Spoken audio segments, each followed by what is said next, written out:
Hello students.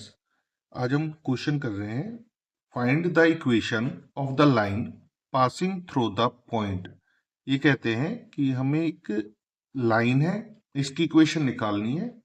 ये जो line है एक पॉइंट से पास हो रही है, जो कि पॉइंट है 1, 2 और -4। ये तो हमारे पास इसका क्या है, पासिंग पॉइंट है। And perpendicular to the lines, और इन दोनों लाइंस के परपेंडिकुलर है। तो जब परपेंडिकुलर लाइंस है तो मान लेते एक लाइन ये है और एक लाइन ये दो लाइन हमने क्या मान ली, परपेंडिकुलर मान ली। पहली लाइन का नाम रख दिया L1, दूसरी लाइन का नाम रख दिया L2, और जो लाइन हमें निकालनी है उसका नाम रख दिया L। अब जो ये L1 लाइन है, फर्स्ट लाइन है, हमें क्या करना है, सिर्फ इसके डायरेक्शन रेशियो से हमें इसका मतलब है। तो इसके जो डायरेक्शन रेशियोज हैं इसके क्या है, एक तो है 3, दूसरा -16 और 7। अच्छा, जो ये लाइन L2 है इसके जो डायरेक्शन रेशियोज हैं वो हमारे पास हैं 3, 8 और -5। अब इक्वेशन हमें इस लाइन की निकालनी है, लाइन L की, लेकिन हमें इस लाइन L के डायरेक्शन रेशियोज नहीं दिए हुए। तो इसके जो डायरेक्शन रेशियोज है वो हम मान लेते हैं A, B, C। ये डायरेक्शन रेशियोज हमने इसके मान लिए। अब क्या करना है, अब जैसे कि हमें पता है कि जो लाइन L है वो परपेंडिकुलर है लाइन L1 की। तो यहाँ पर जब दो लाइन आपस में परपेंडिकुलर होती है तो इनके डायरेक्शन रेशियोज का प्रोडक्ट 0 होता है। किस तरह से, ये होता है A1 A2 plus B1 B2 plus C1 C2 is equal to होता है 0 के बराबर। तो यहाँ पर हम क्या करेंगे, ये लाइन L1 के डायरेक्शन रेशियोज और ये है लाइन L के डायरेक्शन रेशियोज, तो इनका प्रोडक्ट 0 हो जाएगा। क्या लिखेंगे हम, इसका लिया 3A -16B प्लस 7C, ये आ जाएगा 0 के बराबर। ये हमारी बन गई है फर्स्ट इक्वेशन। इसी तरह से जो लाइन L है ये परपेंडिकुलर लाइन L2 की भी है, तो यहां से भी एक इक्वेशन बनेगी, ये बनेगी 3A प्लस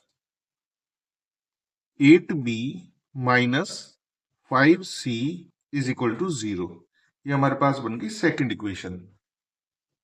अब इन दोनों इक्वेशन को हम सॉल्व करते हैं।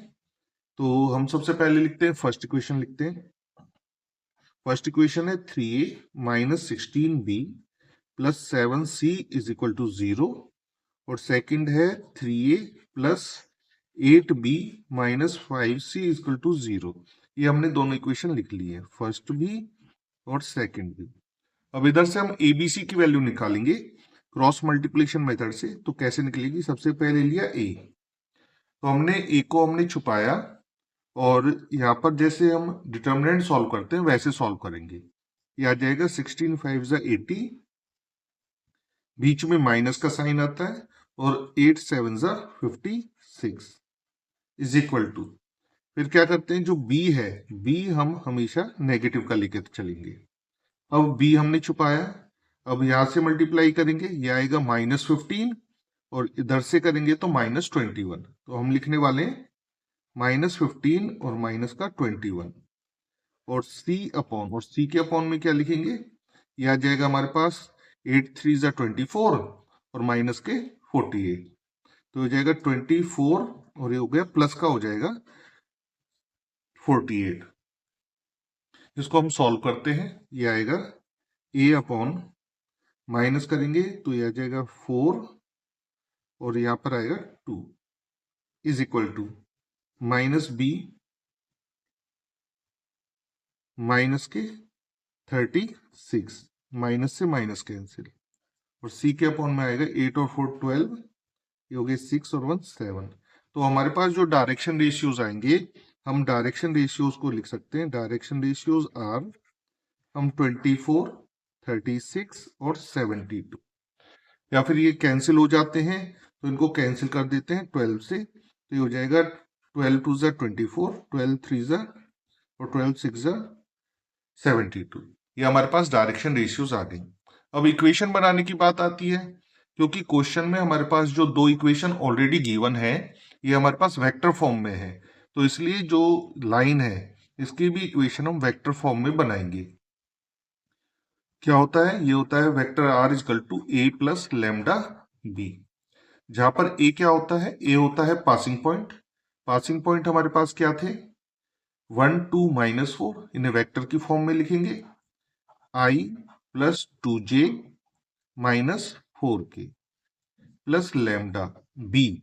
बी का मतलब क्या है? डायरेक्शन रेशियो, जो कि हमारे पास ये है 2i plus 3j plus 6k।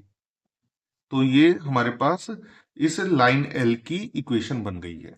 ये इसका आंसर है।